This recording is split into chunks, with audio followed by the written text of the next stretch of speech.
This is Holly, and she's getting her first skin fade ever. Now, obviously her hair is already pretty short, so I know I don't really need to be worried about it being like a shock to her. Now, even though we aren't taking length off the top, I still used my scissors to cut the shape in on the sides so that I can connect the top to it and make sure it's all blended and balanced. You can see a bit of a ridge here from where I cut in about finger length with the scissors, and I know my number 2 is going to blend pretty well right up into that. You'll notice I dropped it down really far in the back, and that's because we're going to do a V on the back with a bit of design work. And like I said, we're not taking any length off the top, but we still wanted to texturize it, make sure it looks all cool and PC on top. Now, doing a haircut like this with a fade, and especially with the design that we're doing, isn't going to grow back the best, but Holly is a hairstylist and we work in the same salon, so we can kind of clean it up whenever we need to. Now for the fade, it's pretty straightforward. I make my first section with no guard with the clippers open, and then I slowly close them as I blend down. I do the same thing with my number 1 open, stopping right below where I ended with the number 2, and then after I blend that out, I use my half guard to come in and detail, and I'm adding in a line following the arch of the fade. I like to take my time and start with the line thinner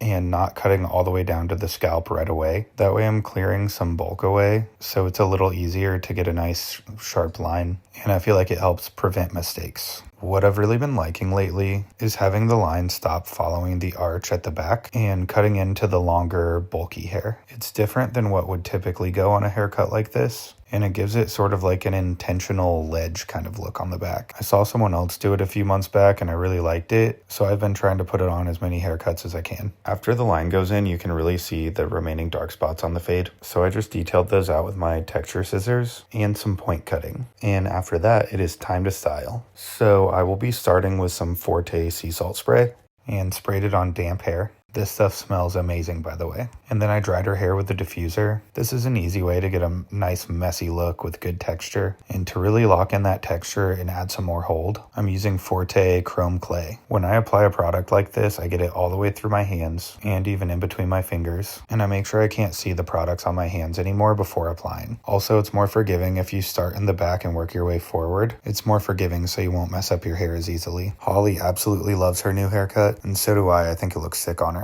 I hope someone finds these tips helpful. Let me know in the comments. And of course, let me know what you think of Holly's new haircut. And I will get out of your hair now.